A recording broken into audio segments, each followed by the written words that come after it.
آپ نے اپنے ادارے سے درس نظامی ختم کر دیا، حالانکہ یہ تو وہ نظام ہے جو کسی بھی دینی ادارے کی ریڑھ کی ہڈی کی حیثیت رکھتی ہے۔ تو کیا ایڈوانسمنٹ نے نئی ریت ڈال دی ہے؟ آپ اس سے متاثر ہو کر آپ نیا نظام لا رہے ہیں، پرانے اساتذہ کو آپ نے فارغ کر دیا، ان سب باتوں میں حقیقت کیا ہے؟ ڈاکٹر صاحب، آپ نے تذکرہ کیا ہے جامعہ مخزن علوم کراچی کی علمی اور تاریخی حیثیت کا۔ میں یہ جاننا چاہوں گا کہ اس وقت معاشرے میں آپ کے ادارے کے حوالے سے بہت چیمہ گوئیاں ہو رہی ہیں، سوالات لوگوں کے ذہنوں میں آ رہے ہیں۔ مجھے بھی یہ سننے میں آیا کہ آپ نے اپنے ادارے سے درس نظامی ختم کر دیا، حالانکہ یہ تو وہ نظام ہے جو کسی بھی دینی ادارے کی ریڑھ کی ہڈی کی حیثیت رکھتی ہے اور بنیادی کردار ہوتا ہے درس نظامی کا کسی بھی دینی ادارے میں۔ تو کیا ایڈوانسمنٹ نے نئی ریت ڈال دی ہے؟ آپ اس سے متاثر ہو کر آپ نیا نظام لا رہے ہیں، پرانے اساتذہ کو آپ نے فارغ کر دیا، ان سب باتوں میں حقیقت کیا ہے؟ بھائی عامر عثمانی صاحب، آپ نے بہت اچھا بہترین سوال آپ نے کیا ہے، اور یقیناً اس وقت جن کے بھی جامعہ سے تھوڑی سی بھی تعلق ہے، لگاؤ ہے، جی یا والد صاحب رحمۃ اللہ علیہ کے شاگرد ہے، یا جامعہ میں انہوں نے پڑھا ہے، یا جامعہ کے ساتھ ان کی محبت اور عقیدت ہے، یقیناً وہ بہت زیادہ پریشان ہیں اس حوالے سے کہ ہم نے جو 1 سال وقفہ دیے کتابوں میں، وہ یہ سمجھتے ہیں کہ انہوں نے درس نظامی ختم کر دی۔ عامر بھائی، بات یہ ہے کہ درس نظامی مدارس کے لیے روح کی حیثیت رکھتی ہے۔ جی جب روح نکلتی ہے تو پھر جسم تو نہیں رہتا، وہ تو مردہ ہو جاتا ہے۔ البتہ یہ بات ضرور ہے کہ میں اس میں ایک سوچ رکھتا ہوں، ایک فکر رکھتا ہوں، جس پر میں 2008 سے لے کر آج تک مسلسل اس کے اوپر محنت کر رہا ہوں، اور وہ بات میں کس ترتیب پہ سمجھاؤں، وہ یہ ہے کہ اس وقت آپ یہ دیکھ رہے ہیں کہ جس طرح کہ آپ نے اپنے سوال میں اس کی طرف اشارہ کیا ہے کہ کیا آپ جدید نظام کی طرف جا رہے ہیں۔ میں یہ عرض کروں کہ اس وقت پورے ملک میں جس سے ملتا ہوں، سب ساتھیوں کی یہ کوشش ہے کہ ہم قدیم اور جدید علوم میں امتزاج پیدا کریں اور اس نصاب کے اندر تبدیلی لے کے آئے۔ میں اس میں یہ کہتا ہوں کہ نصاب ہمارا وہی ہے جو نصاب ہمارے اکابر کے، اس میں تبدیلی کی ضرورت نہیں ہے۔ تبدیلی کی ضرورت میرے اندر آنا چاہیے، تبدیلی کی صورت ہمارے اساتذہ میں آنا چاہیے، تبدیلی کی صورت میرے طلباء میں آنا چاہیے۔ اور وہ کیسے آنا چاہیے؟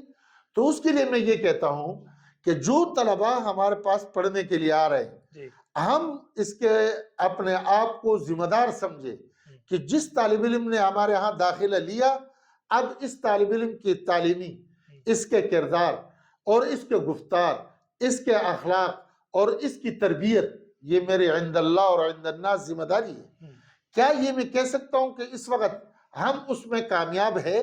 ہماری تعلیمی نظام کے اعتبار سے ہم نصاب پر تو انگلی اٹھاتے ہیں، کیا ہمارے ہاں کونسلنگ ہے؟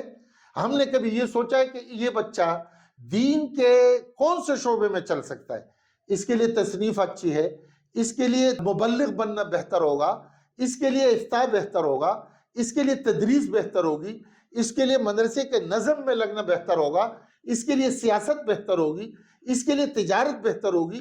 اس کے لیے خطابت بہتر ہوگی، اس کے لیے امامت بہتر ہوگی۔ کیا یہ کونسلنگ ہمارے اداروں میں ہے؟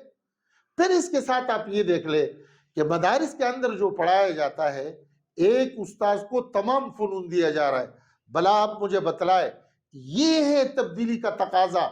کہ ہم جدید یونیورسٹیوں کا مطالعہ کریں کہ وہاں ہر فن اس کو دیا جاتا ہے جو جس فن میں ماہر ہوتا ہے، اس ماہر سے جب وہ آدمی پڑھتا ہے۔ یہ کہنا چاہ رہے ہیں کہ یونیورسٹیز کا نظام مدارس میں آنا چاہیے؟ نہیں، اچھا، میں یہ کہتا ہوں کہ جو چیز اچھی ہے وہ آپ لیں، جی، اور اچھی اس چیزوں کو ایڈاپٹ کیا جائے، اپنے نظام کو مستحکم کیا جائے۔ میں اب آپ کو اس کے بارے میں مثال کے طور پر، ہمارے مدرسے میں ایک ہی استاد صرف بھی پڑھا رہا ہے، نحو بھی پڑھا رہا ہے، اصول فقہ بھی پڑھا رہا ہے، فقہ بھی پڑھا رہا ہے، تفسیر بھی پڑھا رہا ہے، حدیث بھی پڑھا رہا ہے۔ عامر بھائی، بلا مجھے بتاؤ، یہ ایک کتاب کو اگر صحیح طریقے پر مطالعہ ہو تو 5 اور 6 گھنٹے لگیں گے۔ جی، پھر اس کے ساتھ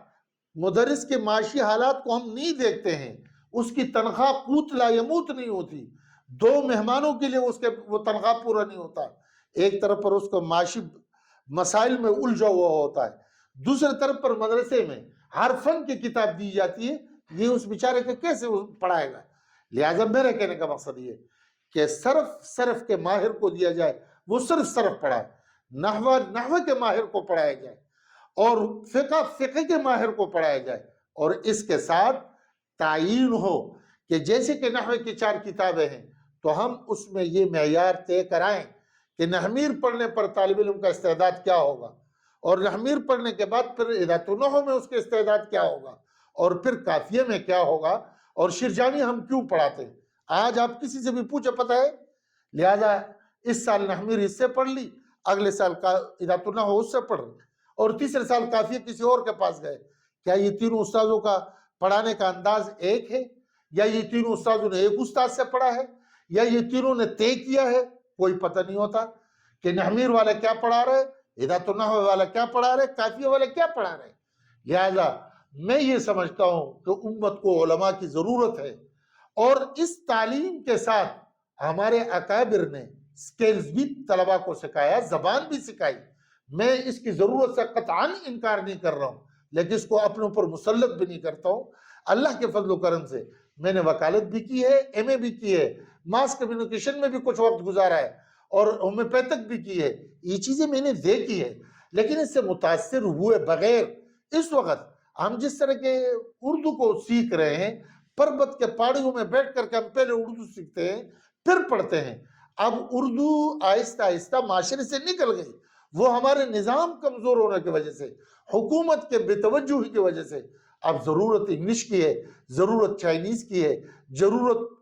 عربی کی ہے۔ تو ہم نے تینوں کا انتظام مخزن العلوم میں انشاءاللہ عزم کیے کہ سکھائیں گے، زبان سیکھے، سکیل سیکھے، لیکن اصل چیز امت کے اعتبار سے ہماری جو ذمہ داری ہے، خدا کے اعتبار سے جو ہماری ذمہ داری ہے، وہ پختگی ہے علم کی، ساتھ میں تقوی ہے، اللہ کے ساتھ رجوع، اور اس کے ساتھ تعلق، نبی کی سنت کا مکمل اہتمام، چوکیدار سے لے کر کے اوپر تک سب میں خشیت خداوندی پیدا ہو جائے۔ یہ اس وقت کا تقاضا اور ضرورت ہے۔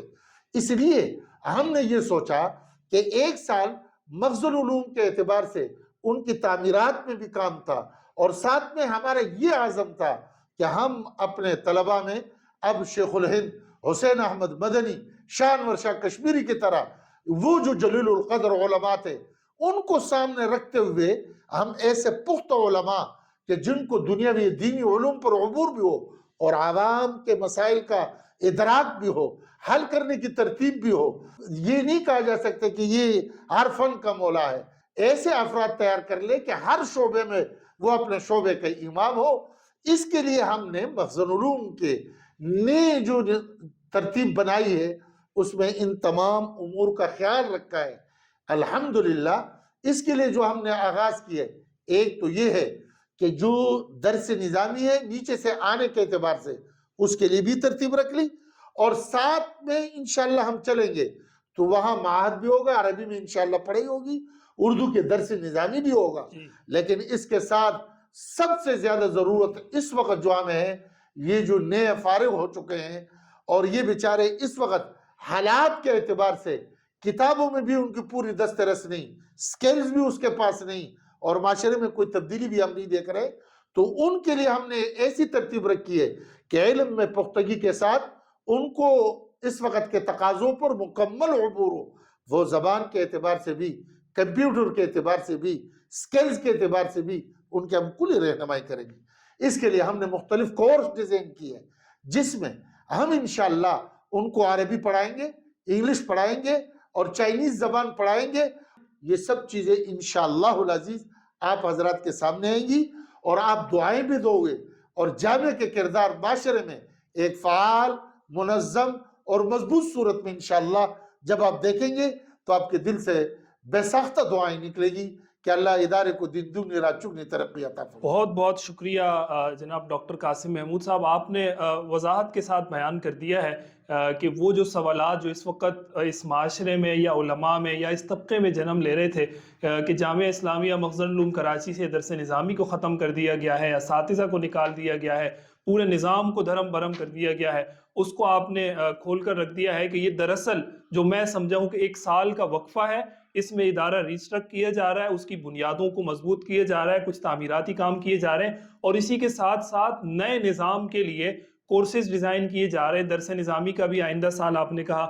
دوبارہ سے اس کو کنٹینیو کیا جائے گا، وہ 1 سال کا وقفہ تھا اس کے لیے روکا تھا، اس کے ساتھ ساتھ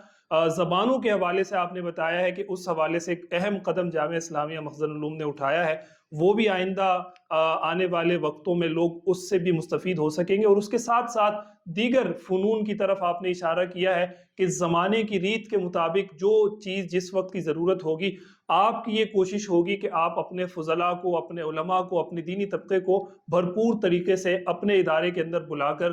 وہ سکلز بھی سکھائیں، اور آپ کے ادارے کے دروازے ان سب کے لیے کھلے ہوں گے۔ ناظرین، یہ سلسلہ جاری رہے گا، یہ ہماری سیریز ہے، انشاءاللہ اس میں ہم اس ادارے کے بارے میں مزید باتیں کریں گے اور دیگر اداروں کی طرف بھی آئیں گے۔ آج کے لیے اتنا ہی، اجازت دیجیے اپنے میزبان عامر عثمانی کو۔ اللہ کے امان۔